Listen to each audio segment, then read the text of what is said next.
As Samir Nasri makes a return on the pitch, a few pounds heavier and looking worse in his Marseille shirt than Rory does in his, we are wondering if that doctor would still be interested and if he still has her number. Welcome to the Anglo-Italian pod, ladies and gentlemen. As always, I'm Tommaso Dami and I'm joined by my co-host, Mister Rory. You can follow us on Twitter at Italian Anglo Pod. Good to be back. It is good to be back. How are we doing, Tommy?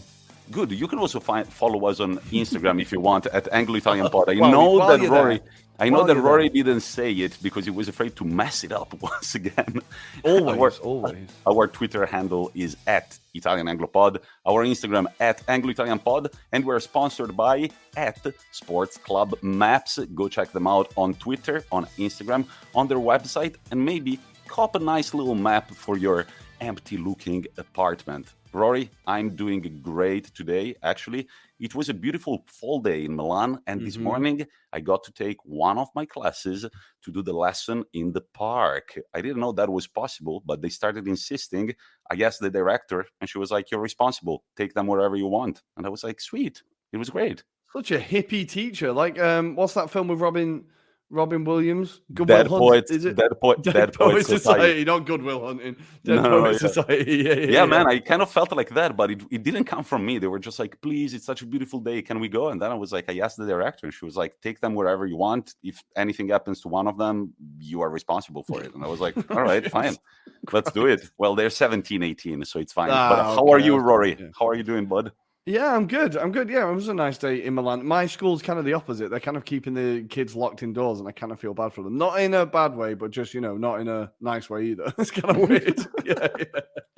Nice, Rory. So what are we going to discuss today across our podcasts? I believe we're going to be talking international football in all around the world. We're going to be doing Africa, going to be doing South America, going to be doing Europe, of course. Then we'll be going back to normal, back to Serie A and the Premier League. Yes, can't wait. League football's back, guys. League football is back. And then it's the weekly topic. And what's the weekly topic this week, Tommy? Well, our friend Luca, we were supposed to do a very special episode that we're not going to spoil right now. He was busy today with work, so he couldn't show up. And so we were like, back up, Rory, our favorite football-related videos on YouTube. We've done it already in the past. We really enjoy it. It's a lighter weekly topic than usual, but we're sure that you're going to find something to click and enjoy on the tube. But Rory, before we start, any funny news from around the world concerning the world of football? Well, there was one that stood out to me this week, which was in the Sweden versus Greece game. Emil Forsberg, all-round lethal striker, mainly for Sweden more than for his club, but lethal striker.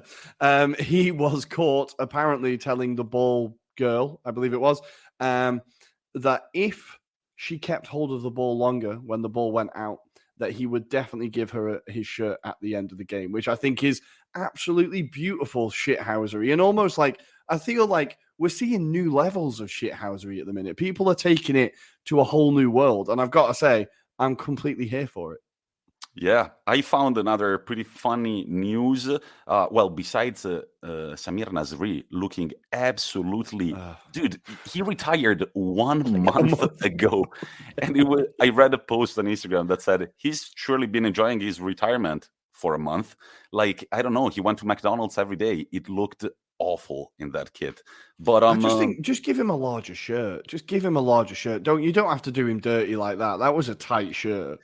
Can we hear your opinion on this man, Rory, Samir Nasri? I can't go into it. I don't like him. I don't like anything about him. He was class for Arsenal. He sodded off at the first opportunity to City, then slagged off Wenger at every opportunity. I just think he's a pretty classless bloke. As the intro even alluded to, like the Twitter storm that he ended up in with this hilarious but awful tweets about this poor physiotherapist or doctor was just horrific. He just seems like a man who makes a string of seriously bad decisions. And here he is. I don't know. I just don't like the guy. I just don't like him. But staying in France, Rory, it must be incredible to win an international trophy, even if just the Nations League, alongside your brother. Of course, I'm talking about Theo and Lucas Hernandez.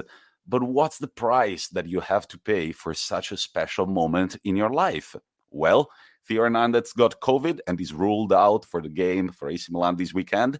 and his brother is appealing a jail sentence from the Spanish government. Would you pay that price, Rory? No, but I also think if he's been knocking his missus about, then he definitely deserves to pay the price. Like, what the fuck is that? What the fuck is that? Yeah. It came out about Alaba, was it? No, not David Alaba. I apologize, David Alaba. Jerome Boateng. I get them confused because they both play for Bayern, right? That's why I get them confused. I promise. But it came out again about Boateng. There's a lot of problematic stories coming out about footballers at the moment. There's Basuma in Brighton getting done for apparently chatting up underage girls. Lee Griffiths for Celtic. It's getting pretty grim, this world of football, if it's not always been pretty grim. I think Benjamin Mendy is currently in jail as well. We haven't. He is still currently in jail. There's some pretty like classless people on Twitter as well, kind of doing prison FC teams and shit. And you're like, come on, guys. Yeah, it's not. Yeah, it's a bit. It's not that funny. Yeah, it's a little grim. Yeah. But Rory, before we jump to the Euroreview, I wanted to ask you one question. So we had a little chat on Monday night about the Ballon d'Or contenders, and we all agreed, I think, that in the end, Lewandowski deserves it. But the other day, I overheard a conversation between two students that at first I was just like, nah. And then I thought about it, and I was like, They were saying it wouldn't be that surprising if they awarded the Ballon d'Or to Nicolò Barella. What do you think? No, I don't think so. I think he has as much reason to like be nominated as like any in the other short kind of list. In the short list, any other like central midfielder that's there, because he is one of the best central midfielders in the world. But I think because like when we talked about the Ballon d'Or, it's basically a popularity contest and how good your agent is, how big your profile is. I feel like Barella's profile isn't quite big enough outside of Italy to get it. That's not to say he doesn't deserve it. I just don't think he'll get it. Well, it was, of course, it's a hot take. I think there are players that deserve it more. But the fact that he won the title with Inter Milan after such a long time, and he played a key part in that. He played a key part in Italy winning the Euros. I mean, he's building a reputation for himself. And then I actually started chatting with these guys, and they were like, he's the highest rated Italian player abroad. But I said his reputation was kind of overtaken by Federico Chiesa, I feel like. Federico Chiesa is more of a goal scorer, more exciting. A lot of the work that Barella does is kind of invisible in the pitch. It's not as exciting as Chiesa. But at first I was like slagging it off, kind of. I was just like, they're crazy. But then I thought about it, and I was like, yeah, it makes sense that he's in the short list. And but yeah, he's never going to win it. And the Anglo-Italian pod stands with Mr. Robert Lewandowski, whom I've seen debuted for the Polish national team when he was a kid as a defender. Did you know? Mate, I saw this week. I saw it this week. I was like, what the fuck is that? He looks crazy young as well. He looks ridiculously young. He played as a left back or something, right? And of course, he scored in that game. Classic. Absolute classic Lewandowski. Yeah. Beautiful. But I believe it's time to go around the world. And so jump aboard our blimp and let's go to the Euroreview.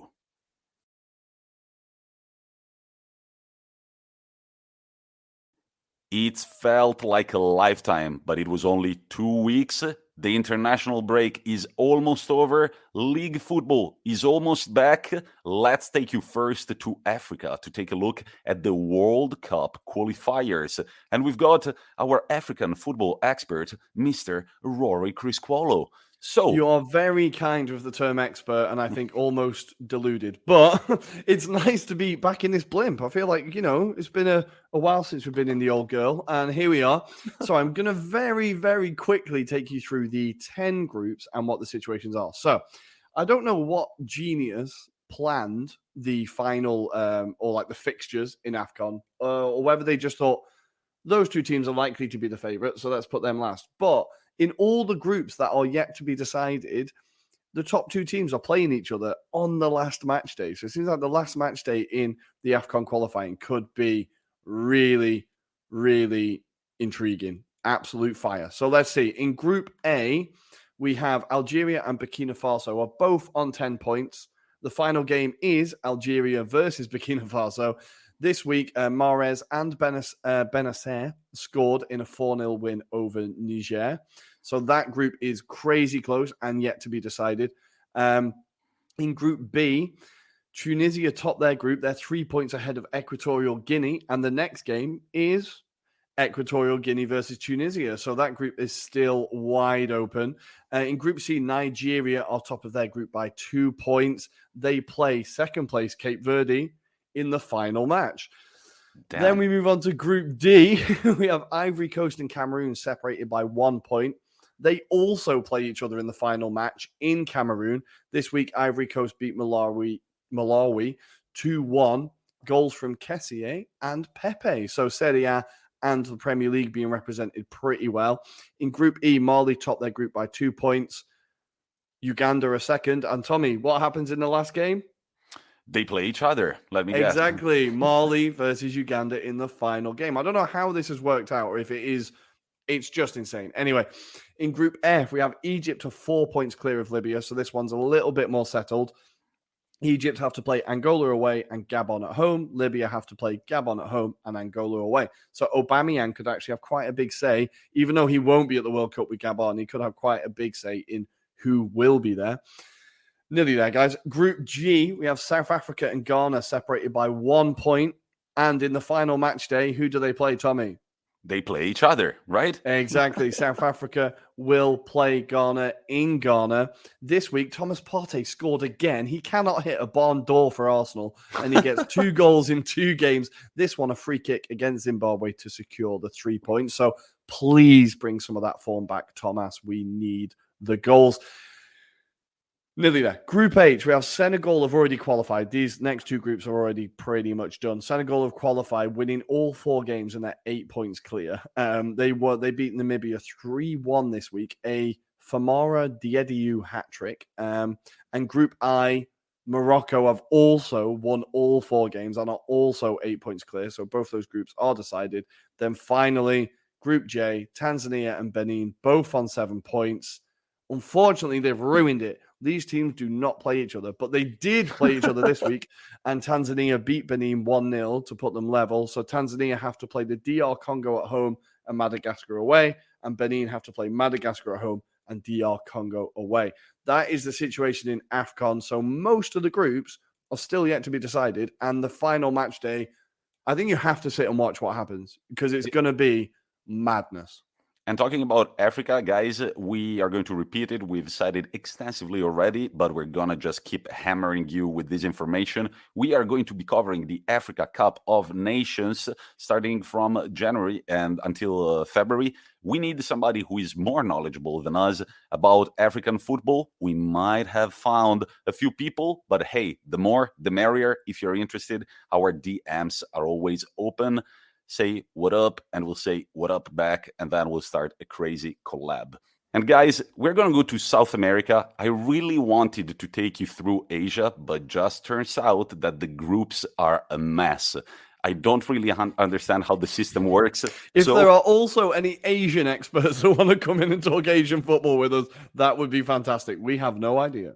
Yeah, I'll just tell you that there is a group where Vietnam and, let me go look for it, and the UAE, United Arab Emirates, are competing for a spot.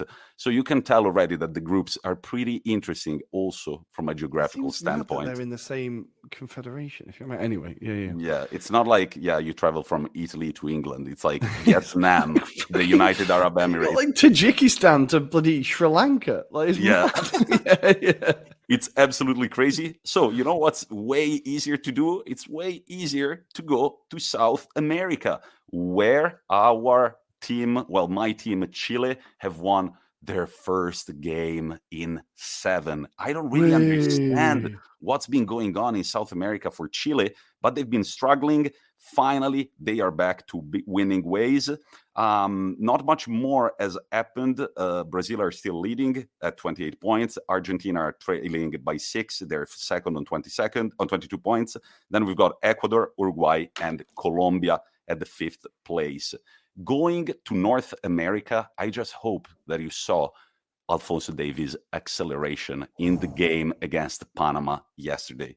We were trying to count together with Rory how many seconds of advantage that defender had on Alphonso Davies, and Alfonsino just comes in sprinting like a cheetah, gets the ball with the bottom of his shoe, then goes into the penalty box and hammers it in the first post. What a beautiful goal.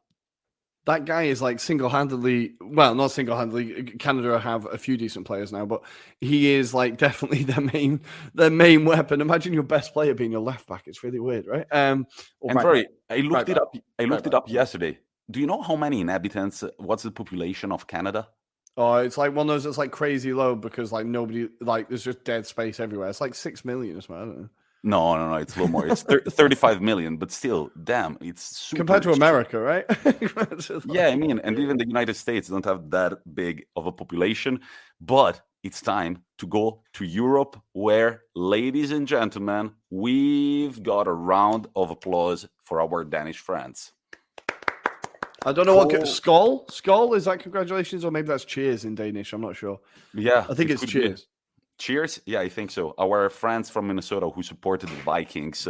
You can hear my dog sneezing in the background. I apologize. Well, their chant is a Skål, of course, for the Scandinavian origins of the team. They're called the Vikings.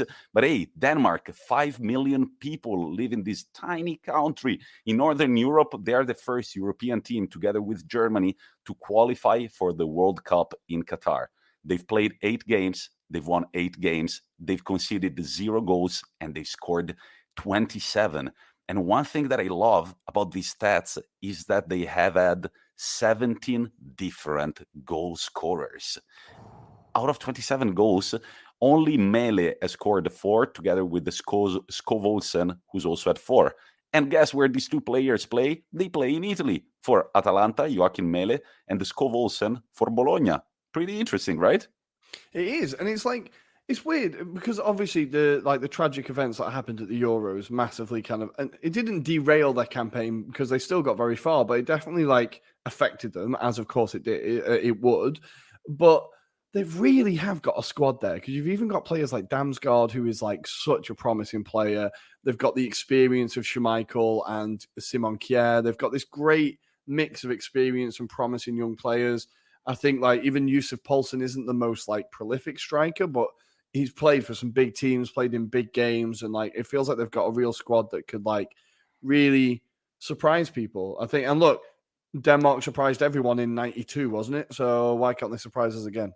Yeah, and I don't think they're a dark horse anymore. I feel like they have a very strong generation of players, and maybe that tragic event at Euro 2020, maybe that also contributed to creating such a solid team. I mean, that's something pretty big to happen on a football pitch. It's a big pitch. experience to live through, isn't it? It's a big experience to live through. And I think, but it's not even like this is just a generation. They've consistently produced incredible players. Like you had the brothers. Oh God, Brian and what were the names? Brian. I can Laudrup, the Laudrup brothers. They like in that classic Denmark team. They have Schmeichel. They've had like consistently created incredible teams. So I think they're now just like an established football nation. And I think any team that came up against them in the World Cup knockouts would not be feeling confident. That defense, 0 goals conceded, is madness. Yeah, I mean, Kjær, Christensen at center backs and the Schmeichel in goal.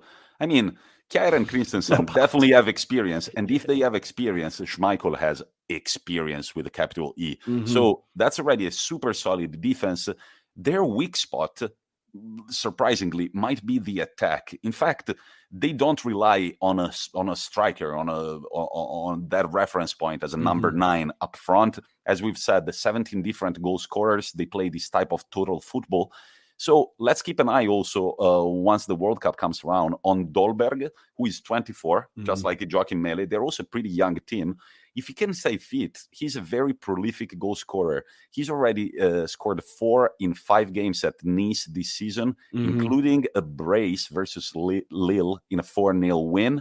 And definitely Denmark need that number 9 up front. And also there is this very young player, 19 years old, Mohamed Daramy. He's now at Ajax. FM legend. Really? Yes. Yeah? Yes. He's now at Ajax, where he doesn't get a lot of playing time because there is a big competition up front. He's a FC Copenhagen product, but apparently a lot of people are rating him very, very highly. He led me to Premier League glory with Arsenal, Mohamed Darami. I'm very, very excited about that guy. But even Dolberg, when he was at Ajax, he was a striker that people were really excited about. And then the move didn't quite work out for him to Nice at first, and it looked like his confidence was gone. He was the one who one of their players stole his watch and was like, it was like a whole mess at Nice at the time, but now it really feels like he's getting his feet under the table and starting to become the striker that people thought he could be. So exciting for Denmark and for Kasper, right? Because I've always, at Ajax, I enjoyed watching him. But also, let's talk about the man behind all this, the manager. He goes by the name of Kasper Hjulmand, and he's pretty young manager, 49 years old. He was Danish champion with Nordsjælland in the 2011-2012 season, and he has been in charge of the national team since 2019. Now, you want to hear his record? I know you do. 23 games, 16 wins, 2 draws, and 5 losses. Wow. One of which against England. Rory will remember. Slugs. But the other great, incredible thing is that they've got a plus 39 goal difference. They've scored 54 goals under his tenure, conceding only 15. So definitely, this man knows what he's doing. He says he's inspired by Cruyff's idea of total football, and we can see it on the pitch. And the thing that apparently is being very appreciated in Denmark is that he has given faith to the Danish youth academy system. Mm-hmm.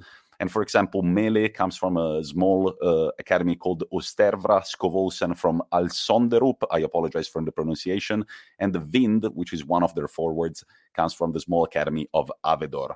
So for such a small country, they seem pretty organized. We're going to play into that Northern European stereotype where everything works properly. And it's nice to see such a small nation making such big statements on the international stage. Love to see it. One funny stat about those 5 losses under Kasper Hjulmand's tenure. One came against England in the semifinals of the Euros, and the 3 of the remaining 4 came all against the same team of butlers, Belgium. So wow, bloody hell, that is weird. Yeah, so hopefully they don't bump into Belgium early in the World Cup in 2022.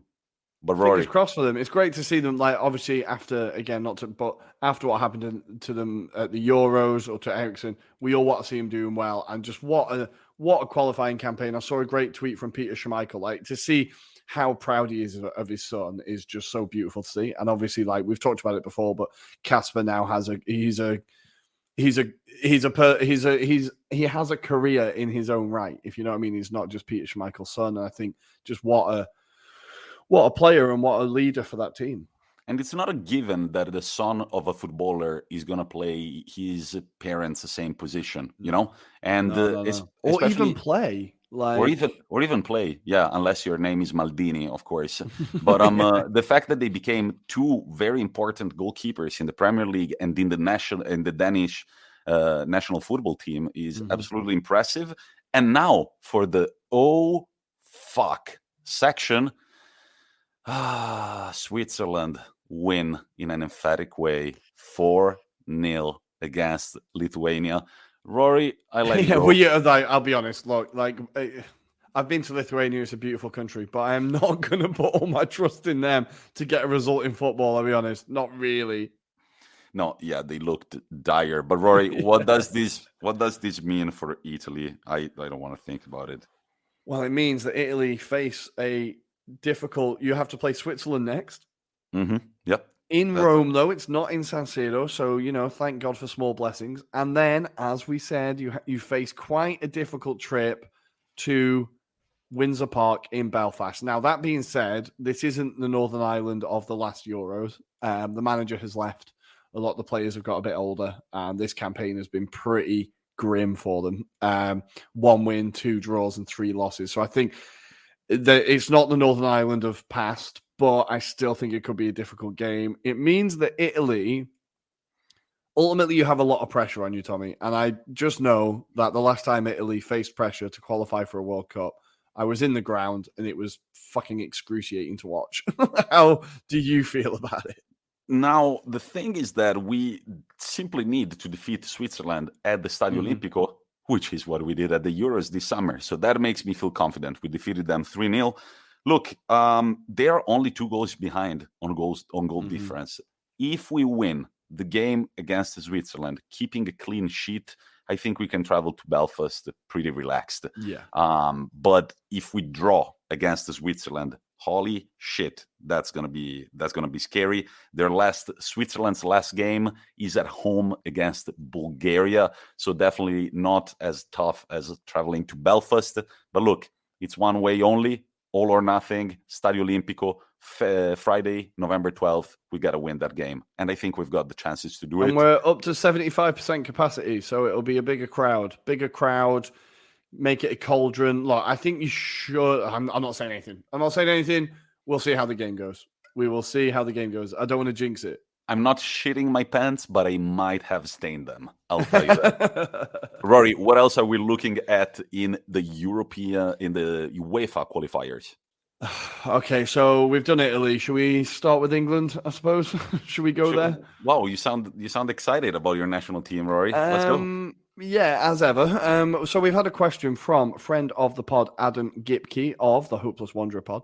Should people give more respect to Hungary for that draw versus England? And does this raise more questions about England's approach? Well, Adam, I would say yes on both counts. Look, Hungary in the Euros had that awful group with Germany, France, and Portugal. They held their own against all 3 of those teams. They kind of collapsed towards the end against Portugal, but Germany and France, they pushed all the way. And there was lots of goals, great performances. And against England, they were just, it's what we expected. They were hard to break down, disciplined. And they got their goal. They got the reward for playing well. And with England, I just wonder, Southgate's approach. So weirdly, Tommy, it is level. It's 1-1 in the game. You're at home against Hungary and you take off Sterling. Who do you think you're going to bring on? Another offensive player? Well, not old Gareth. He brings on Jordan Henderson to shore up the midfield. How was that received in the UK? So how did people react to that one? Well, I wasn't at the stadium, obviously, but I did see a lot of what the actual fuck on Twitter. Why can't Southgate just slightly push for a win? Why is he so bloody conservative all of the time? He had lots of options on the bench. We've talked about it a million times, how gifted England are at the moment in young, attacking, flair, exciting players, and he just seems unable to use them, or just maybe it's like the fact that he was a defender as a player and he's just like, okay, boys, just see this one out. I don't know. It just feels like a weird and very frustrating thing to be going through. Look, in the group, is it a massive problem? Not really. England are 3 points clear of Poland in second. England have games coming up against Albania at home and San Marino away, so we should still be okay, while Poland have got to play Andorra away and Hungary at home, which is going to be a tricky one, as we've said, with Hungary. But I just think we have to also have some perspective and say Southgate has been arguably the most successful England manager ever. Even though Alf Ramsey won 1 World Cup, Gareth Southgate's got us to he's got us to a final twice, right? Or a semi-final and a final, right? So I feel like he's definitely up there with he's definitely up there in the most successful England managers. So we have to say in a tournament, he knows what he's doing. But I do wish he was a bit more forward thinking. And like I said, with the players and the options we've got, I think we should be looking to kill teams off like Hungary. But again, also, as with Hungary, the headlines are never really on the pitch. It's the fans in the stadium. And the Hungary fans were fighting with the English police. It's the same people you see in the black shirts that are making horrific gestures and noises towards the players. And I feel like it's about time UEFA step up, as if we've not asked before. It's about time UEFA step up and kind of do something about the fact that these Hungary fans are a problem. They are a real problem. The fighting in the stadium was horrific. And they're not just keeping it to their own country now, they're traveling abroad. So I think, it's time UEFA did something. It's just depressing scenes again at football and again with Hungary. And again, it's a country I've been to. I love Budapest. I love Hungarian people. It really upsets me that these people are like what the country are known for now, like these racist idiots or what people think of as of Hungary. And I honestly, Budapest is one of my favorite cities. Like, it's beautiful. The other day I was in the subway and there was a, on the subway screen, there was a commercial about tourism in Hungary. And look, I've only been to Budapest with Reed, friend of the show. But I mean, right now, my picture, when I think of Hungary, I think exactly of those grim images that you talked about. And it was in stark contrast with that. Of course, it was in stark contrast because it's a beautiful country with Hungary. And, there is this couple like biking in the countryside. Of course, not a gay couple because it's Hungary. Like, a heterosexual couple, like looking very blonde and pretty, like biking in the countryside. And then there are these mountains and these incredible backdrops. And then there is Budapest and all these farms. But yeah, it's sad that their image abroad has become that, like that of a neo-Nazi country, like belligerent. Well, this is it. But without getting into politics, it comes from their leader as well, Orban. Yeah. But we'll save that for the politics podcast we're planning. No. I would never take part in that one. That's only Rory. That's only Rory getting indignated at the news that he reads. It's a 1-hour podcast where Rory yells at the microphone on his own and basically just comes out as a communist. Yeah. But guys, let's take a look at the other groups in the UEFA qualifying stages, because we've got Group A where Serbia are 1 point ahead of Portugal. However, Portugal have got one game in hand. Portugal are going to play set game in hand against Ireland, and then there is the final face-off on November 14th, Portugal against Serbia. Who are you backing, Rory? We've got to play Ronaldo again. Can we not just... Look, you've beaten us once. Can you just take it and sod off, please? We're actually got 2 good back-to-back results. I don't want to get pumped by fucking Portugal again. I think I'm going to back Portugal. I'm going to back... Because Portugal have to play Ireland, so I'm going to back Portugal, unfortunately. However, it would be a beautiful story to see Serbia managing to overtake Portugal in the group stage. We shall see. Remember, there is another international break in November, and that's when these games are going to be played. But it's not only Group A or Italy, Switzerland, because, Rory, we've got a situation, the situation in Group B as well. We do. We've got Sweden in first place on 15 points, 4 wins in the last 5, and Spain on second on 13 points with 4 wins in the last 5. And of course, I believe these two have to play each other, much like getting in on the AFCON party. The final game is Spain versus Sweden, so it is in Spain. That game is going to be huge. Yeah, the next international break is going to be very interesting. Group C is Italy and Switzerland, as we've already covered. And in Group D, we've got Finland. Rory, what have you got to tell us about the Finns? Well, Ukraine got their first win of the qualifying campaign after 4 draws. They finally got a win. But this means they find themselves only 1 point ahead of Finland. So Finland are still in with a shout of getting that playoff spot. France are 3 points clear at the top.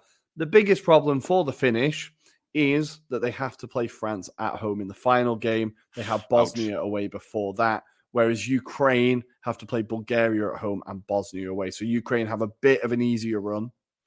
But Finland, it's still not finished for the Finland. Christ.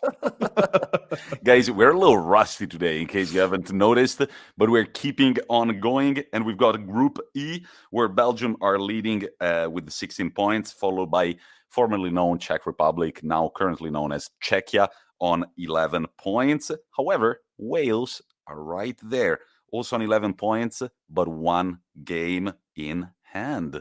So that's going to be interesting, Rory. You were kind of saying that they wouldn't make it to the World Cup, but... I think maybe I was a bit harsh on Wales, but they only beat Estonia 1-0 away. I still think they're not looking very convincing. They have to play Belarus at home and Belgium at home, as we said. Czech Republic just have to play Estonia at home. Maybe I was too harsh, but I think I just can't see Wales doing it. I think they're going to slip up against Belarus, and the Belgium game is going to be bloody difficult. The interesting thing is that Czech Republic have a better goal difference, but Wales have the head-to-head because they did beat Czech Republic 1-0 at home. So it's right down to the wire, really. It's right down to the wire. Group F, Denmark, as we've already covered, they are already qualified for the next World Cup. And Scotland are in second position with 17 points. It's looking like they are going to make the continental playoffs, and it's definitely exciting for us. Don't jinx it. The Scottish will not thank you. They never make it easy for themselves. They beat Faroe Islands 1-0 in an example of not making it easy for themselves with a late goal from Dykes. It does give them a great chance of the playoffs. Their upcoming games are they have to play Moldova and then they have Denmark at home in the final game, whereas Israel have to play Austria away and then Faroe Islands at home. Now, while we're in Israel, very quick diversion, Tommy. Have you heard Infantino's genius idea of where to host the next World Cup? Oh, in Israel. Is it that? No. Israel and Palestine. They're going to have a joint World Cup bid, apparently. Well, as we're going to cover in the weekly topic, sometimes when the World Cup happens, political miracles also happen. And also a statement, well, this kind of says about how many dumb ideas that man has, but it's not the worst one he's had. I don't know. What do you think? Well, I think, honestly, if we expected better from him after Sepp Blatter fucked off, I think everyone is massively, massively disappointed. I'm just checking where he's from in Italy. Where's he from? Infantino. He's from Switzerland. I thought he was Italian. He's a Swiss, and as we've covered the last week, he's a Swiss. Tommy. He's a Swiss. I'll just say that. But then we've got, we're almost done, guys. Group G, the Netherlands at 19 points, followed by Haaland's Norway at 17 points. However, Haaland did not take part in this international break. And Turkey third on 15 points. Definitely interesting to see how this will end up. Rory, what do you say? Well, this is it. We have, as you said, first Holland, second Norway, third Turkey, all separated by 2 points. And the final game is Holland versus Norway. So another great game to look forward to at the end, whereas Turkey have to play Gibraltar and Montenegro. So it's kind of in Turkey's hands, I think, that Holland-Norway game. They're going to really hope that they're going to have Haaland for that one, surely, right? Definitely. Group H, Russia leading with 19, followed by Croatia at 17.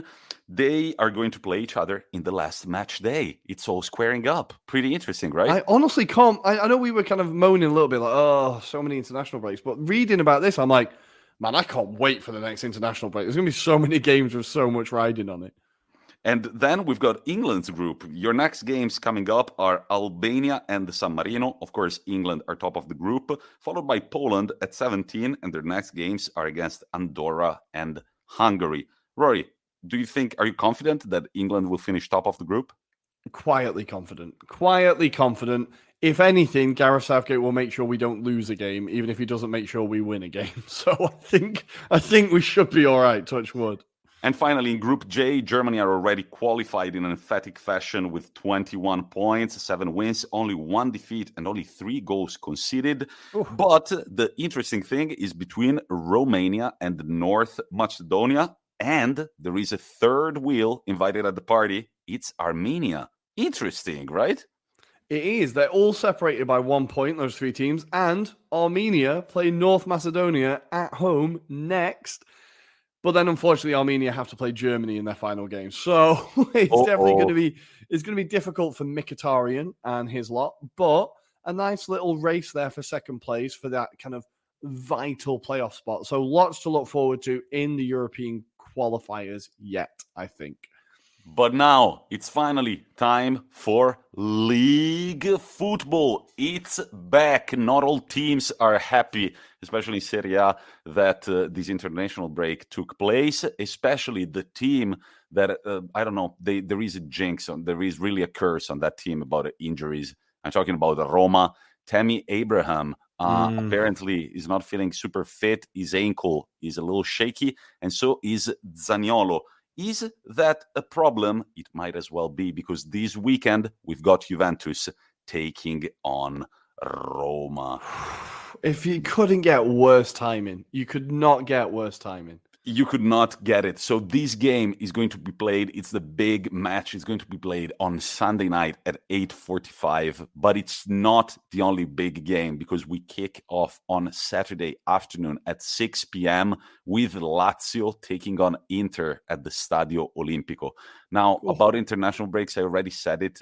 In the space of, I believe, 30 hours, Lautaro Martinez is supposed to be playing a game for Argentina, then taking a plane to Milan, then getting a bus to Rome, and then playing the game against Lazio. Oh I doubt he's going to be a starter. Luckily, we can rely on Joaquin Correa, who didn't go in international break, and he just posted on Instagram saying that he's fit and ready to play against Lazio. And if there is one thing that usually happens in football, is il gol dell'ex, the ex-player's goal. So hopefully we're going to see that at the Stadio Olimpico. And then at 8:45 on Saturday, we've got AC Milan taking on Hellas Verona at the San Siro with Antonio Mirante in goal, ladies and gentlemen. It just turns out that the AC Milan medical staff cannot plan things very properly. In fact, Mike Magnan, AC Milan's goalkeeper and also France's second-string goalkeeper, he just underwent surgery. Now, I have 1,000 question marks about the timing. If apparently I read that this was a problem that he's been carrying alongside him for quite some time, since the Lille days, apparently. So he gets to AC Milan already with a wrist that is not feeling super fit, and you wait till after the October international break to operate on him. He's going to be out for at least 10 weeks, they say. Couldn't they do it before the international break? Yeah, it seems like maybe it was just like they tried to delay it, and then it just literally couldn't wait any longer. It does seem like weird timing. And again, another team that always seems to be unlucky at the moment. That is just another kind of kick in the teeth for Milan, and I can see you smiling through it, Tommy. Big time. Theo Hernandez is out with COVID. Mike Magnan is ruled out the squad. And I also like the thing that they've got a second-string goalkeeper, Tataruzano. He used to be Fiorentina's goalkeeper. He played a few games for AC Milan last year. He wasn't great in the Coppa Italia. But the moment, can you imagine being the second-string goalkeeper for AC Milan? The moment you find the news, you're like, oh shit, I'm going to get some playing time. And AC Milan are like, nah, we're going on the market and we're going to sign 38-year-old free agent Antonio Mirante. He was at Roma until last year. Right now he was a free agent. He was training with his local side, Sorrento, close to where he's born. Very interesting, by the way. Castellammare di Stabia, a town just south of Naples, I want to say. They've got 60,000 inhabitants. It's not a giant city. It's a decent-sized city. But hey, Ciro Immobile comes from there. Gianluigi Donnarumma comes from there. Antonio Mirante comes from there. And there are a few other players that come from the same city. So it's pretty interesting. But also, I just love the idea that AC Milan are signing all these old players. So 38-year-old goalkeeper, he's going to play cards together with Ibrahimovic and Giroud at the training ground. I love it. The three old men. It's going to be a full physio room. Exactly. On Sunday, we've got Empoli-Atalanta at 3 p.m., which could be interesting. Hopefully, we're going to see Luis Muriel getting a start for the first time in a very, very long time. At 6 p.m., Napoli versus Torino. Can Napoli continue their unbelievable streak of victories heading into this next match day? And then, as I've already said, at 8:45, we've got Juventus-Roma. Juventus cannot rely on Morata's goals, however, because he's still out injured. And then on Monday night, Venezia-Fiorentina. Rory, what's going on in the Premier League this weekend? This weekend in the Premier League, we have, Tommy, a return of one of our favorite Italian football people. You have a picture with him. Oh, it's true. Claudio Ranieri. Yes. Claudio Ranieri. Claudio is back in the Premier League, and he is kicking off the weekend as his Watford team take on Liverpool at 1:30. He is going to take over Watford. The first game is 4 days before he turns 70. He looks pretty good for 70, I think. And he did say, I am so young, when he was asked about if he could beat Roy Hodgson's record as the oldest manager in the Premier League. Watford, what can we say about Watford? They sacked their manager who I don't even know his name, Zisco, I think.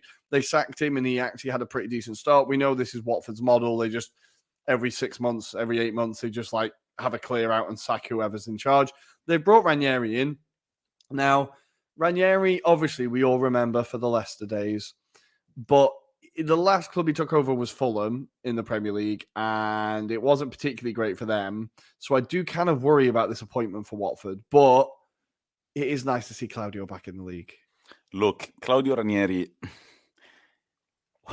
at Leicester, it was a lot about Claudio Ranieri, but if you look at his career, you can also see that he got a little lucky. Maybe it was meant to happen that year, regardless of Ranieri or not. He made it was a great story, and Ranieri made it all the prettier with that dilly-ding, dilly-dong, and all that banter, and like all the Leicester players celebrating, and him like taking a plane to go visit his mom in Rome. Like, I don't know, it was a great story, but I do think that good old Claudio got a little bit lucky. If you consider the other few achievements in his career, this was by far the biggest one. But yeah, good to see him back at Watford, historical British English club. So why not? And the last time Liverpool played at Watford, I'm pretty sure, was when Watford beat them to end their unbeaten run in the season with the goals from Ismaila Sarr. So that could be a good game to keep an eye out on, but I would expect Liverpool to kind of rampage towards 3 points there. And then we have, on Saturday, we have Southampton versus Leeds United, a 3:00 kickoff, Norwich versus Brighton. Norwich City still kind of struggling down there. Brighton, after that difficult 0-0 with Arsenal that they should have won, can they get back to winning ways? We have Aston Villa versus Wolves on Saturday, a nice Midlands derby. Quite a heated one there, actually. People kind of forget how heated that derby is, so that could be an interesting one. The player that Wolves signed, I want to get his name right, Hwang, has had an unbelievable start for them, so definitely a player to keep your eye on.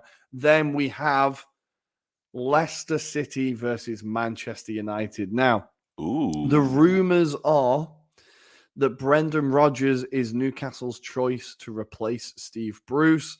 So there's going to be lots of rumours around that, especially with Leicester, as we pointed out, having quite a poor start to the season. But for Manchester United, the bad news continues, or the bad news starts, as Rafael Varane has been ruled out for a few weeks after being injured in that Nations League final. So they will have to pair up with Lindelof next to Maguire again. So maybe Leicester could get something here, but United will be looking to take advantage of Leicester's slow start to the season. Then at the same time, still all Saturday at 3:00, we have Manchester City taking on Burnley. City will be without Ferran Torres, who's been ruled out for 4 to 6 weeks, and Burnley will be without quite a key player in Ben Mee, as he has tested positive for COVID. So two teams lacking key players there. Man City tend to batter Burnley in Manchester, so I do fear for Burnley here, especially as they've also not had a great season.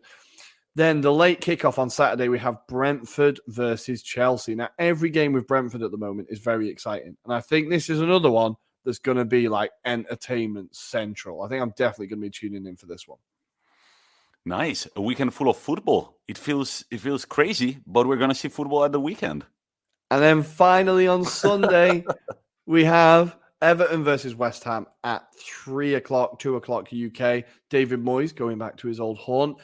Can West Ham continue their great start to the season? Then finally, the game that everyone's waiting for, Tommy, Newcastle's first game under their new ownership. And they are playing Tottenham Hotspur. So here is hoping that they get I've heard about new manager bounce. Maybe there's such a thing as like new owner bounce. Maybe the mood and the full stadium will push on the Magpies for 3 points. I personally really bloody hope so. The only problem is that Newcastle still have the same players and the same manager. You can have 320 billion in the bank, but if you've got Steve Bruce in charge and an average squad and you've still 7 games, no wins, it's going to be difficult. It's going to be difficult. And there are increasing rumors that the same owners of Newcastle are heavily interested in buying Inter Milan, and I received a very funny message from my friend Michael. So, the theme song that we sing at the stadium for Inter is Amala, Pazza Inter, Amala, which means Inter, crazy Inter, you have to love her. And my friend Michael texted me, Ama Allah, Pazza Inter, Ama Allah, which means Inter loves Allah, crazy Inter loves Allah. Well, might as well if that money comes through. It could be the new anthem if they take control. It'll be interesting to watch that one, definitely. And then finally, the last game of the weekend. For some reason, they've got Arsenal playing on Monday night, and we take on Crystal Palace at home.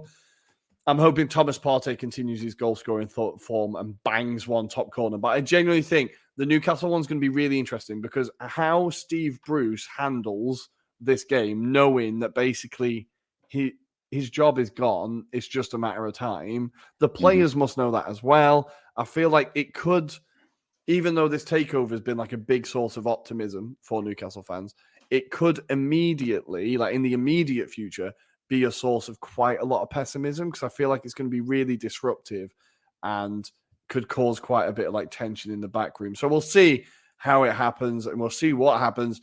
I am 100% behind you, Newcastle. Please beat Tottenham. Please beat Tottenham. Please. Hopefully they're listening. I just want to say one thing, which looks pretty crazy. I kind of covered the Serie A quickly. I just went through the games. But you remember Juventus who had a terrible start to the season, right, Rory? I remember them, yes. And Roma had a pretty exciting start to the season, right? They did.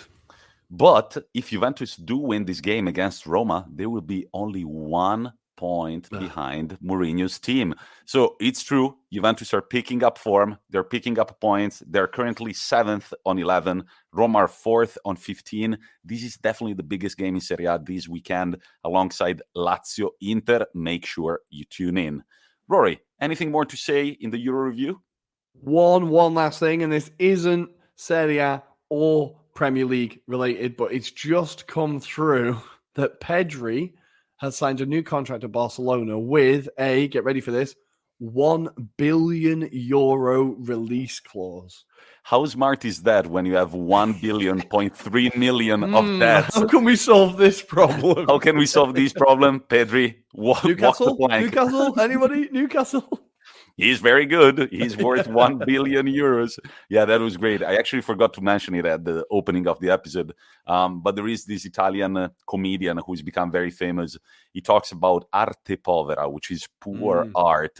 And so he shows like the shitty groceries that he does because he has very little money. And there was a post about like, Barcelona put a 1 billion release clause on this guy. They've got 1 billion of euros in debt. Arte povera. But I believe it's about time to jump to the weekly topic. Rory, what are we going to discuss? We are going to be discussing our favorite YouTube clips. Yeah, I think this is the third time we've done it. I hope you enjoy it, guys, because we bloody love it. So here we go. And here we are, weekly topic. We had to change our minds last minute. Luca, we hope you're doing well. We hope they're not stressing you out too much at work. You will be back to deliver that weekly topic about a topic that we cannot wait to discuss with you. Hint, it's one of the craziest World Cups of all time. But now it's time for me and Rory to go through 3 of our favorite YouTube videos relating to football, but not only. Rory Criscolo, I will let you go first. Okay, first up, do I start with the depressing one or the nice one? Which one do we think? Start with the depressing one. Okay, so depressing one. Here we go. So my first clip it's a very short documentary. It's not depressing. It's just quite heavy. I think heavy is probably the word. It's a short documentary, and it's from Grime Daily, who are a great page that mainly focus on British rap music. But they did a series called Nothing to Something. It's about people who grew up in kind of poor situations, in kind of difficult upbringings, and who made something of themselves. And this special is Ian Wright, Nothing to Something. Now, Ian Wright, there was a thing on Twitter the other day, or maybe a couple months ago, there was like, if you could have any guest on your podcast, who would your dream podcast guest be? Mine would be Ian Wright. There is nothing I dislike about this man. And watching this documentary only makes me respect him more. The stories he tells, the way he tells them and what you learn about his life is all so heartbreaking and inspiring. So I don't want to give too much away because I honestly recommend watching it. It's only 20 minutes long. But the way he ended up in trouble with the police, he had a horrific relationship with his father and his stepfather. There's a really heartbreaking story about where his dad has to buy him trousers, and it's just, it's horrible. But then there's some really uplifting moments, like there's a PE teacher when he was a child who's really, really important to his life, Mr. Pigden. And there's a moment where he's kind of reunited with him. And it's a clip that's very famous, but it's a clip that no matter how many times I see it, it always gets me. It always gets me really emotional. And I just think Ian Wright for me is someone who is the definition of never give up on your dream. He made his debut in professional football when he was 26, 27. By that age, most people have definitely given up on the career. Most people are telling you to give up on the career, and you think your chance has passed. He obviously gets an opportunity at Crystal Palace. There's a boss who he's working for who is so key to that as well. And then to go from that, 26 making your professional debut, and then to go on to become Arsenal's all-time record goal scorer in that such a short amount of time. And I know I'm an Arsenal fan, but for a club with such a big history as Arsenal, to become their all-time record goal scorer is just, it's like if it was written in a film, you wouldn't believe it, right? And it's just, this is this guy's life story. And I think every time I listen to him, every time I see an interview with him, I'm just blown away by him. 5 stars. I remember you showed me this video last year in the early days of the pod, and I was very impressed. It was number one, he's got the looks of an actor, like a professional actor. He's got a deep voice, and he's a very good storyteller. And the stuff he talks about is very serious, but he knows. I don't know. He's a very good storyteller. It's a great story. You're right. That bit about the professor is absolutely amazing. Definitely watch this video. It's worth it. And it's a player that I didn't know much about before meeting Rory. So definitely interesting to kind of discover the career of a player that maybe Italian listeners, American listeners are not so familiar with. And also, just to finish, because I don't want it to just be a depressing thing, whilst you're at it, definitely search for Ian Wright's greatest goals, because he scores all types of goals as well. His pace, his finishing, everything about it was so natural. It was instinct. It was kind of on the last shoulder. And the way he celebrated every goal, almost like the Pippo Inzaghi kind of vibe, every goal for him meant so much, and you can see it on his face. And I feel like this is, again, something that I love about him. He's such an emotional man. He wears his emotions on his sleeve, and he doesn't hide anything. And you're I just love this guy. So Ian, if you are listening, please come on the pod. It would be a dream. It would be a literal dream. Yeah, it was also very cool last year during the lockdown when he did that. He was interviewing Lukaku, and it was a great bit. I remember he asked him, "Do you like your life in Milan? Do you love playing for Inter?" And he said, "Yes, I love this here." It was then he goes to Chelsea. God damn it! It was a great series. He did At Home with Ian, and again, they're worth checking out. He rang up a load of Arsenal players. He did one with David Luiz, Hector Bellerin, and he's just the way he interacts with people. Everybody loves him. All the young Arsenal players, and even kind of other famous Black British celebrities in the UK, like Stormzy and people they all call him Uncle Ian. His relationship with people is just, everybody who meets him loves him. And I just think, I love him. By the way, Rory, the other day, talking about Arsenal legends, the other day I saw a very funny meme. It was just Thierry Henry's face looking very serious, and it said this man is responsible for tricking an entire generation into supporting Arsenal, and I loved it. Yeah. I loved it. I was like, yeah, I've definitely thought he's about also it responsible for a lot of young French players who are now I'll play for Arsenal, so thank you, TT. Thank you. Great. So, Rory, I'll go, if it's okay with you, I'll go with my first video. And now let me bask into some Italian patriotism. The name of this video is... More Italian patriotism, Tommy. That's all it is with you. By the way, you'll be able to find the links to all of these videos in the episode description, both on Spotify, Apple Podcasts, YouTube. The title of this episode is Highlights Semifinals Euro 2000 Italy versus the Netherlands. Talk about a crazy game. talk about a game that has it all, this is the game you want to be watching. Now, I was only 7 years old at the time. I remember the celebrations, but I don't remember the actual game. And it's just crazy to go through the entirety of the events of that crazy day. So Italy lined up with a 5-3-2, 5-man defense. In goal, we had Toldo. The 5 defenders, good luck getting past it. Maldini, Giuliano, Nesta, Cannavaro, Zambrotta.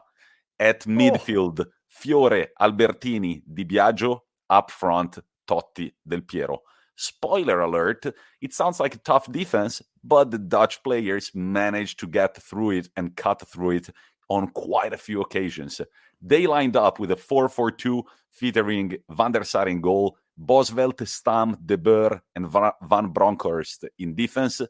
At midfield, Overmars, Koku, Davids, and Zenden, and up front, Kluivert and Bergkamp.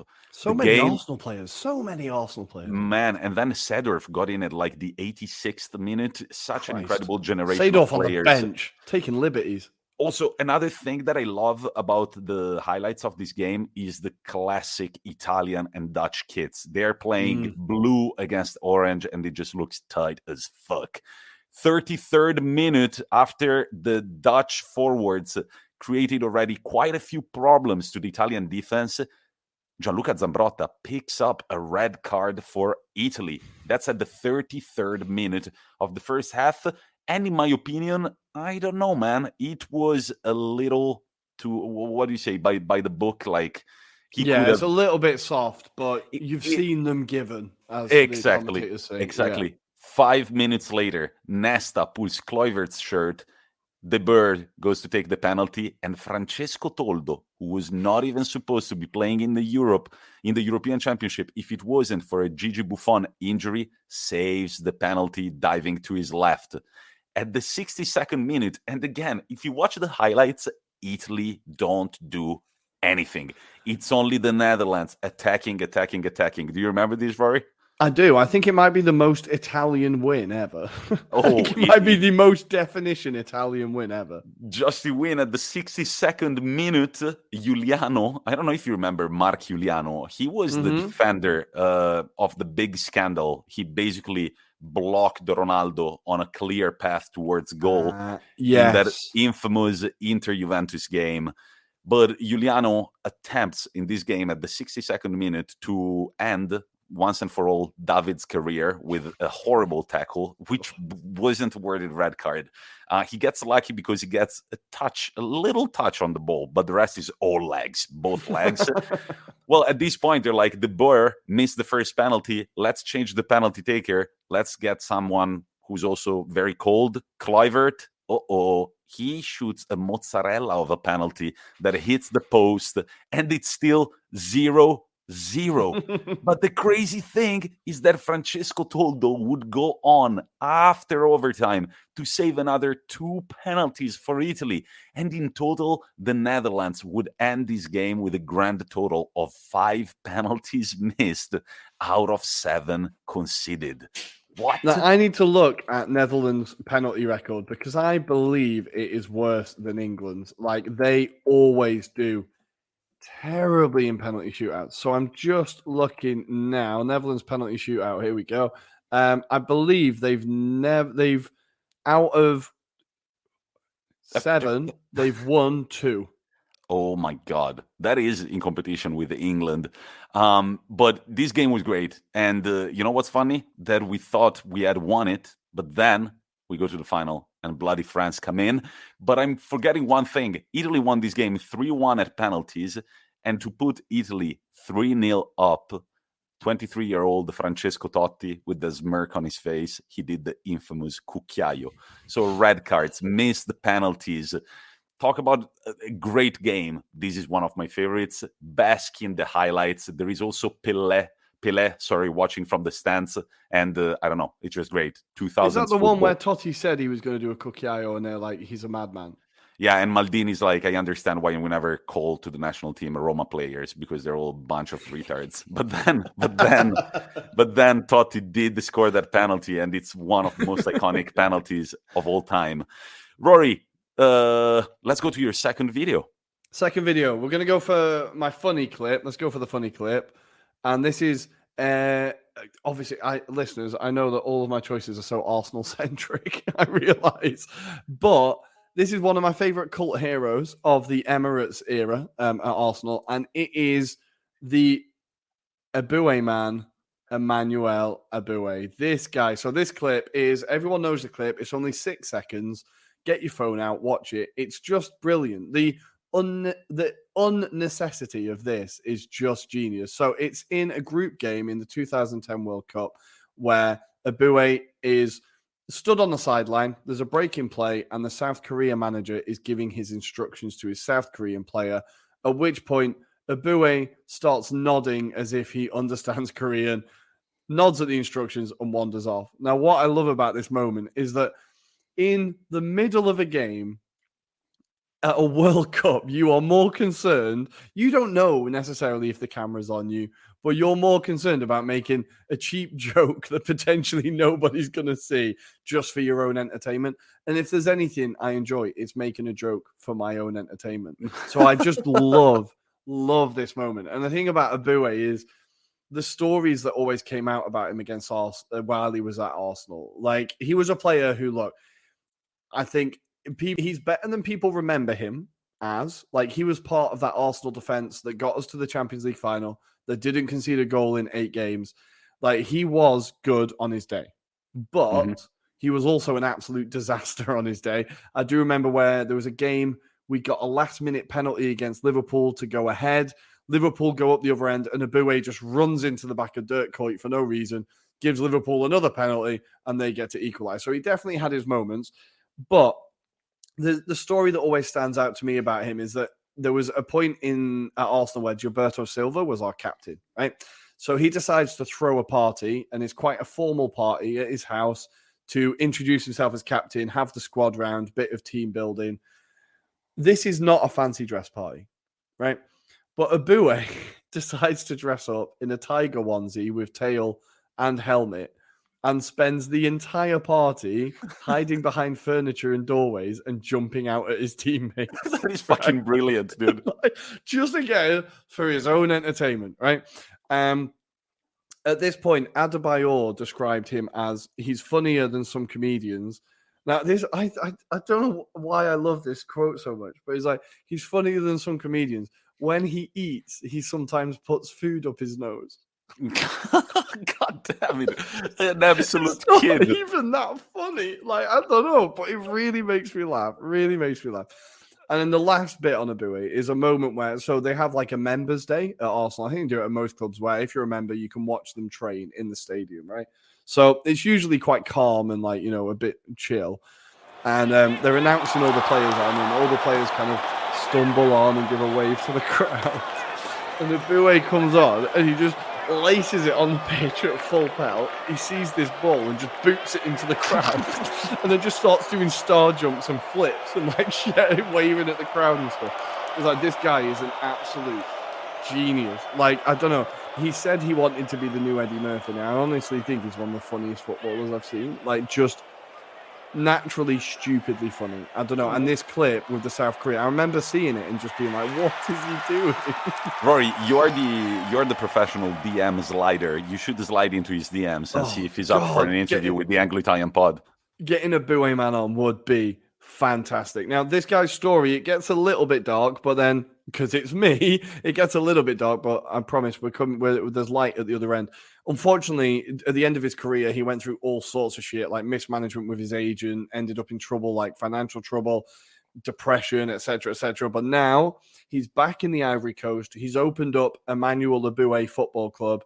He's got an academy for kids, and by all accounts, he's doing really well. So when he went through all those issues, I know that Arsenal were really keen to help him. They gave him a job, and like he was an ambassador. He was an ambassador for the club for a while, which is like Christ alive. So they gave him a job. Galatasaray helped him, but now he's doing really well again. And it's just a player that I just love him, even though he wasn't that great. I just really like him, and this clip just gets me every time. Yeah, the Eddie Murphy from at the Ivory Coast. Yeah, The idea of him pushing carrots or something up his nose will always make me laugh. I don't know. why carrots? I don't It know. just I said imagine that food. they're eating like English healthy food, which is boiled veg. I don't know. God, I don't know. Yeah, well, let's not investigate. That's something that grosses me out big time, especially after spending 1 month this summer with kids who were doing fuck all at the dinner table, and I was just like, man, one time. Well, no, It's not I'm not nice. gonna go. Yeah, I'm being not around gonna go kids into eating that. is not nice. Yeah. My second pick, since it was his birthday yesterday, Serie A legend turned 44, one of the most underrated strikers, in my opinion, to ever bless Serie A. We are talking, ladies and gentlemen, about Totò Di Natale. So you should click the link on the description or type Antonio Di Natale, best Serie A goals, throwback Serie A. Yes, Rory? I have to say, this is another player for translation, Tony Christmas. Timmy Timmy Chestnuts and Tony Christmas. Tony Christmas, exactly. Antonio Di Natale, an incredible career. He has scored 200 and odd goals in the Serie A. And what is very surprising for a player that was born in Naples, and usually all players born in Naples, they have a strong connection to the Napoli Football Club. He's never played for them. He moved north to Empoli in 1996, played there for 8 years, scoring 49 league goals. Then he went on a few loans to Iperzola, Varese, and Viareggio. And then he found his home well away from home in northeastern Italy, all the way in Udine, where he played for Udinese for a grand total of 12 years. Now, what I remember about Di Natale at the beginning of every season, I was just like, oh my God, towards the end of his career, I was like, Udinese really can't move on. Di Natale still. And then it usually took him 30 minutes of football to prove me wrong and score an absolute banger. This guy was an absolute poet when it came to like picking the top corner, chipping the goalkeeper. You'll see a few of those. He was incredible. My favorite one that you will see in that video is a goal in 2009 against Parma. There is this loose ball outside the edge of the box. The goalkeeper at that point, he thinks that the defense has cleared it. And man, it's so difficult. Di Natale with the back to goal, he sees the ball drop, completely turns 180 and hammers it in on the far post. The goalkeeper, you can see him kicking the post repeatedly because I can picture what he's thinking. It's just like, God damn it, fucking Di Natale once again. It's great. Totò Di Natale, happy birthday, happy belated birthday. But yeah, it's a video that you should see. And a quick story about Natale, which always stands out and tells you about the person that he is. I believe a teammate of his died on the pitch, and he had a disabled sister, I think. And Natale took it upon himself to say that I will take care of this guy's sister as long as I'm like alive, basically. And it just shows that he's a really like, I don't know, obviously how much this teammate meant to him and how much the teammate's family meant to him. And it just shows what kind of guy he is. I don't know. I think it really sums up his character. Now Udinese are looking after her as well. But I think it's just a really nice kind of, it's a nice story. It's a heartwarming story about him. And for the people who have just started following Serie A in the last few years and don't know about Antonio Di Natale, he's a bit of a quagliarella, right? He played until he was pretty old, but always scored bangers. And yes, he did play alongside Alexis Sanchez for quite a bit when they were both at Udinese. What a star power to have up front. Totò Di Natale and Alexis Sanchez. And a young Alexis Sanchez, a hungry Alexis Sanchez. And for third video, Rory went for something very heartwarming, and I went for something absolutely ridiculous. Rory, praise to you for picking that video. I had forgotten about that story. Shall we go for absolute ridiculous things or for that one? No, we can end on ridiculousness. Look, we've got all your bases covered, from heartwarming, depression, ridiculous. We've got banter. We've got it all. All right, we've got it Rory, fine. And off you go. So the last clip is, now this is an incredible moment. Now on YouTube, you can search Copper 90 to a great 15-minute documentary on it, and it's called "How a World Cup Qualifier Stopped a War." And this is Didier Drogba after a World Cup qualifier, which we'll get into. He called for all of the forces in the civil war in Ivory Coast to lay down their weapons.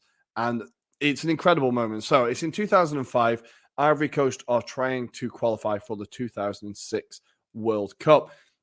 The civil war in Ivory Coast has been going on for 4 years between the Muslim North and the Christian government-backed South. This was a really awful war. 4,000 people died, millions of people displaced, and it was tearing the country apart. Now, the thing is, this Ivory Coast, Rob, was made up, obviously, of people from both sides of this argument, right? So, Ivory Coast they're in the same group as Cameroon. They are 1 point above Cameroon, and they need to win. They are playing at home, and they're playing away to Sudan, and they need to win. Meanwhile, Cameroon are playing at home against Egypt. Ivory Coast win 3-1, so they've done their job, right? They have done their job, but Cameroon and Egypt is still 0-0.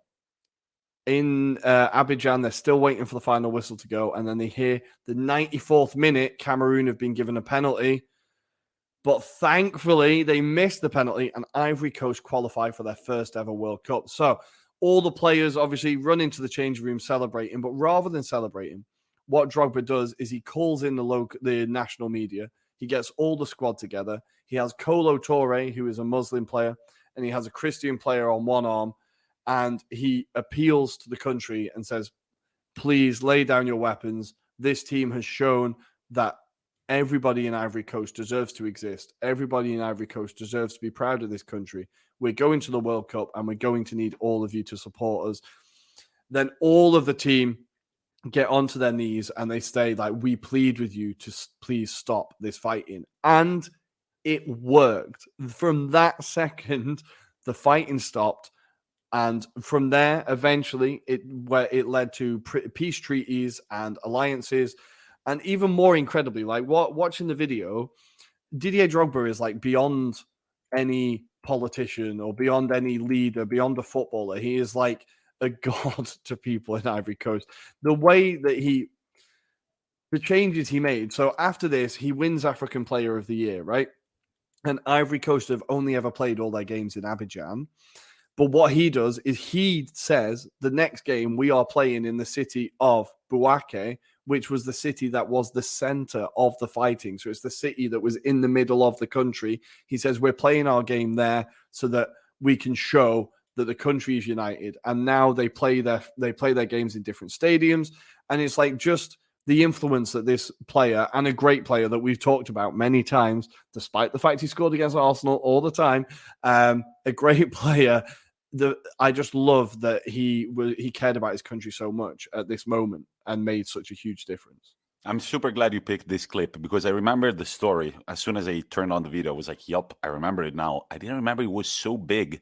I thought it was about a specific event, but it was about a war that had been going on for months. So it was huge.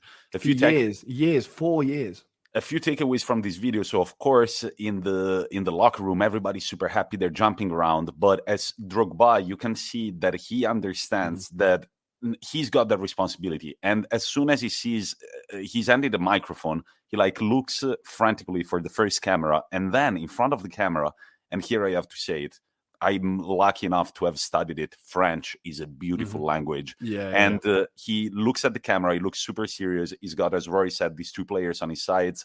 He has this incredible speech. He doesn't stutter once. He knows exactly what he needs to say. And then they all sit down. They do this sort of prayer. And then they're up again. And they're all jumping and having a great time. And there is a moment where Aboué accidentally walks in on shot. So even then he kind of ruins it. Yeah, and probably as Drogba is making this super heartfelt speech, he puts a carrot up his nose or something like that. Does not understand. Put the tiger onesie away, for fuck's sake. Not now. Not now. That's for later, Aboué. But yeah, that's a great pick, Rory. And the spin zone... Let's move to bullshit. No, Tommy, you need to defend your choice here. You need to. Guys, this is single-handedly one of my favorite comedy clips of all time. But guess what? It's not fucking comedy. So, a bit of context. So there are these three. This clip is in Italian, by the way. And if you can't understand it, the laughter of these three people should, or just the tone of their voice, it's very Italian. it will make you laugh. So these three comedians, they're called the Jalapas Band. They started working on the Italian radio, and then they had a brilliant idea. They were like, let's move to television entertainment, but we're never going to show our faces. And so they started featuring in these great comedy shows where you never saw their faces, but you could always hear their voices. And so they would interact with the comedians on stage, and they would also commentate clips. They became very famous with a show called Mai Dire Gol, which means never say goal. They would collect the clips at a time when it wasn't so easy. They would collect the clips from all over the world, week in and week out, and just highlight the situations in which players missed the sitters, right? Or they would try to score from midfield, and the ball would just end up outside the stadium. Of course, they would decorate it all with ridiculous sounds like, oh, do you think he's going to score? And then it's like, nope, he's not. Yeah, that type of stuff. Then they moved on to different TV shows, and eventually this clip is from the Winter Olympics held in Salt Lake City, I believe in 2002. Now, you probably know the story by Stephen Bradbury, the Australian who won a gold medal in short track speed skating. I thought of this clip because I did read yesterday that it's an expression that they use in Australia to pull a Bradbury, which means to make it in an impossible situation. So the clip is in Italian, the original commentary is in Italian, but then it's over-commentated by these three guys that I was mentioning earlier. Why is this story so crazy? Because Stephen Bradbury goes through to the semifinals due to the disqualification of an opponent. I don't know for what. But so he's at the semifinals, right? And that's where the video starts. The Italian original commentator says... already, because I've got the image in my head. It's like the Italian original commentator is like, so this is a 5-man semifinal, but it's as if 4-man only were competing. And the other one is like, yeah, Bradbury is nowhere close to the other ones in terms of skill and everything. But so turns out this is short track speed skating, which... I just think it's weird that you would get into that sport to start with. But hey, Australian people are crazy and I love all about it. So yeah, I bet he's had a hell of a life. Jesus. What happens at the last lap? 3 out of 5 people fall on the ground and he arrives second. He qualifies for the final. And once again, you can hear the original commentary going into the final, where they say, yeah, Stephen Bradbury really pulled off a miracle. And the other guy goes, yeah, but that's a once-in-a-lifetime miracle. And so these three guys that are over-commentating it, they're just like, listen to these people just lagging him off. And then next thing you know, dude, I'm no expert in fucking speed skating, but he looks clumsy as fuck. He looks like a bear. He's not graceful at all. He's not the other people, they're keeping their shape and they're speeding through the track and it looks beautiful. And he's always the last one by like meters. He's like 10 meters behind the other ones. And he's probably thinking, fuck, I'm making a fool of myself. But then what happens? Not 3 people fall down, all of them fall down. And Stephen Bradbury just raises his arms up to the sky, crosses the finish line, and is awarded the fucking Olympic gold medal. It's the most beautiful sports story of all time. The way he just holds his arms out like, holy shit. And all right, I was trying, since of course we're an English podcast and the vast majority of our listeners are native English speakers, I was looking for a Steve Bradbury video in English, but there is no banter. It's just like one of them is without the commentary, but I did find one where he's interviewed. And I loved the explanation. He's got an eyebrow piercing, and I just love the explanation for the celebration. He goes, I cannot make an impression of an Australian accent, unfortunately. I wish I could. But he just says, I'm not the type of guy to overly celebrate. I don't like to go super crazy, to just like scream and everything. So I just lifted my arms up to the sky. And I was thinking all along, you have no fucking right to celebrate like crazy, man. But the fact that this interview was recorded in 2010, 8 years after the medal, and he hasn't realized how lucky he fucking was.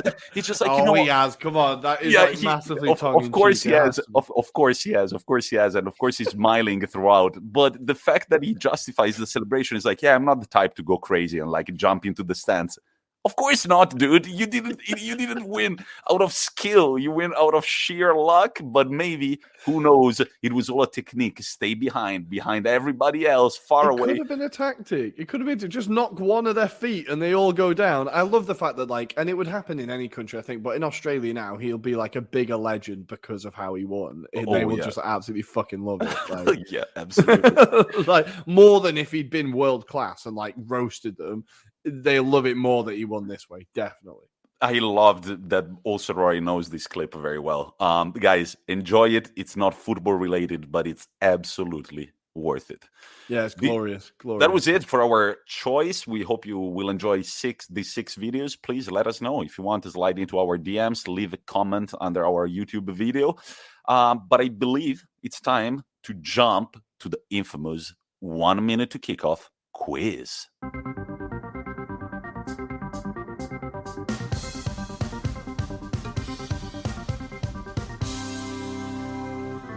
Well, I think the listeners are aware. I always enjoy the YouTube clip episodes. I kind of have to admit something. I've kind of stolen this idea from another pod, like the Socially Distant Sports Bar. If you've not listened to it, it's hilarious. But they do a kind of a clip, a documentary, and a clip.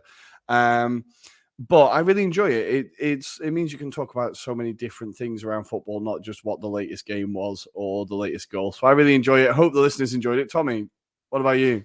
I always enjoy talking about that game, Italy, Netherlands. Oh my God. Talk about an undeserved win, because Netherlands dominated. But then if you miss 5 penalties out of 7 that you're awarded, you kind of deserve to go out.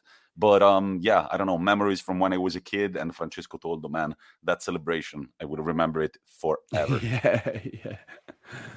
But it's beautiful. Time. Well, it's time for the quiz, Tommy. So last week I did woefully, I think it's fair to say, on the career of El Fenomeno.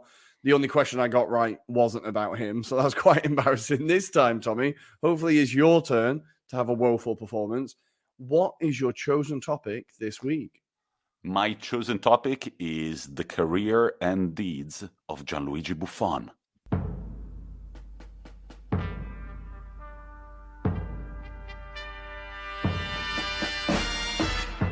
And here we are with the scores set at 13 to my fine self and 7 to Tommy. Tommy, are you ready to try and claw back this lead and see how many you can get about the great man himself, Gianluigi Buffon? Well, I remember the teams he's played for.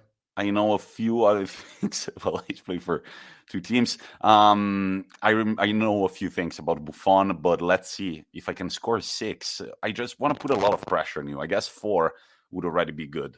Let's see. I'm ready whenever you are. Okay, here we go. In 3, 2, 1. How many World Cup squads was Buffon in? 4. No. Number 2. Which team did he make his professional debut against? AC Milan. Good. Which player has he played alongside the most in his career? Alessandro Del Piero. No. Not counting the penalty shootout, how many goals did Buffon concede in the 2006 World Cup tournament? 0. And 1. Oh, both are wrong answers. Okay, number 5. What years did he win his first and last Serie A titles? His first Serie A title must have been in 2001, and his last one was in 2020. Good. Okay, next one. The heaviest defeat of his career came in a 5-1 loss, but who was he playing against? AC Milan. No. And final question. Of course, he was always number 1, but can you name any other number he has worn on the back of his shirt during his career? 88. No, Tommy, you are out of time. So you got, let me tot it up. Tommy, you only get 2 right. I've got to say, I'm a little bit relieved. I thought you were going to catch me up there, but should we go through where you went right and where you went wrong? Yes, and about the last question, I have something to say, but let's go through them from number 1. All right, I'm listening. Okay, so here we go. Number one, how many World Cup squads was Buffon in? This was a bit of a trick question, but he was in the 1998 squad, but he did not play. The 2002, 2006, 2010, and 2014. So yeah, a bit of a tricky question, but No, it's five right. in total. Yeah, he was in the squad, but he didn't get to play. Yup, 1998 France World Cup. Let's go with the second one. The second one, which team did he make his professional debut against? You got this one correct, Tommy. That was against AC Milan. I've seen for that Parma, clip. of course. Yeah, I've seen that clip quite a few times on Instagram, on television. Very young Buffon making a very, very good save against AC Milan. Good. Then we have number 3. Which player has he played alongside the most? Now, this number, Tommy, is going to absolutely blow your mind. It is, of course, Giorgio Chiellini, and they've played together in 428 matches. Oh my God, 428 games. He's seen Chiellini more than his wife, probably. Wives. And I imagine combined. She might be quite happy about that. By now they must have some kind of like psychic link, or I don't know. Yeah. Can you imagine seeing anyone that much, working with anyone that many times? Yeah, and then you see them in training as well, week in, week out, exactly. Day in, day out. Yep. Little bromance at Juventus right there. Definitely. And number 4, so not counting the penalty shootout, how many goals did he concede in the 2006 World Cup campaign? It was 2, 1 versus the USA and 1 versus France, which was a penalty, but not in the shootout. Yeah, it wasn't a shootout. I didn't hear a shootout. It's hard, guys, when you're sitting on this chair. Some words you just don't hear. But it's funny because we got scored against only from the penalty spot, Zidane, and against USA, it was an incredible own goal by Christian Zaccardo, the man who tries to find teams to play for on LinkedIn. We've mentioned it before, right? Oh, yeah. We saw him on there, eh? Was that him? World champion, can you believe it? Yeah, and now he's on LinkedIn looking for teams to play for. Number 5, next one. So, Tommy, I was impressed you got this one. This was good work. What years did he win his first and last Serie A titles? The first one was indeed in the 01-02 season, and his last one was in the 1920 season. 1920, not 1920, if that makes sense. Yeah, it makes sense. Yeah, he didn't play in the 20s, all right? And good. Number 6, the next one. The heaviest defeat of his career came in a 5-1 loss, but who was it against? It was against Inter, Tommy. You need to start guessing for Inter a bit more. It was Inter versus Parma, 1999. Zamorano getting 2. Vieri, a player, I have no idea who it is, Moriero, yeah. Inter Milan, I think he was a midfielder. He's Italian, from Lecce, I believe. Curly-haired and dude. An own goal from the player who he played with the second most times, Lilian Thuram, in a 5-1 defeat. I thought for a heaviest defeat, that's not that heavy a defeat, really, is it? 5? I don't know. No, yeah, it can be, if you play at Barcelona, it can be 8, right? If you play at Arsenal, it can be 8. No, but you know what was tricky? I was thinking of Buffon at Juventus, and I was like, I would remember Inter defeating Juventus 5-1. But yeah. Again, there's another bit of a tricky question, I suppose. And then the last one, of course, he was always number 1 for Italy. But can you name any other number he has worn on the back of his shirt? It was 77 at Juve and 18 at PSG. Now I have something to say about this one. Look at the picture that I'm holding up on my phone in front of the camera. He's at Parma wearing a number 88 jersey. And I even found an article on The Guardian. I was very quick because I was like, this one is right. He was heavily criticized for picking number 88 at Parma by the Italian Jewish community because 88 also stands as HH. H is the 8th letter of the alphabet. And it means among the neo-Nazi communities, Heil, that guy with the last name that starts with an H. Not going to say it on the pod. No, it's probably not a good idea, right? It could be clipped quite easily. Well, that's irritating. I was just giving Transfermarkt all the credit, and now they've shafted me and stabbed me in the back, the bastards. I'll be writing to them. I will be writing to them. So I will give you the point, I suppose. You have 3 now. So that puts it at 13-10. You're within 1 quiz of getting above me, I think. Rory, it's now your turn to pick your topic for next week. On the spot. Go.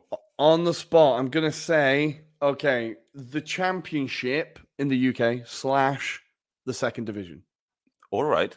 So across the history of the competition, yeah. Christ, yeah, I suppose, yeah. You That's a lot of history. Don't look at me like that. You pick the topic. Yeah. Nice. I'm pretty satisfied. Come on, 13-10. I started in a terrible way this season, but hopefully I'll catch up and eventually. I feel like it's kind of like Kevin Keegan's Newcastle. I had a really big lead, and now I'm just seeing it disappear quickly. So I would love it if I actually turn up next week. We will see. But ladies and gentlemen, we've gotten to the end of yet another episode. Remember to always follow us on Instagram at Anglo-Italian Pod, on Twitter at Italian Anglo Pod, and also give a follow to our favorite sponsor, our only sponsor, Sports Club Maps. You can find them on Instagram, on Twitter, and why not? Go check out their website.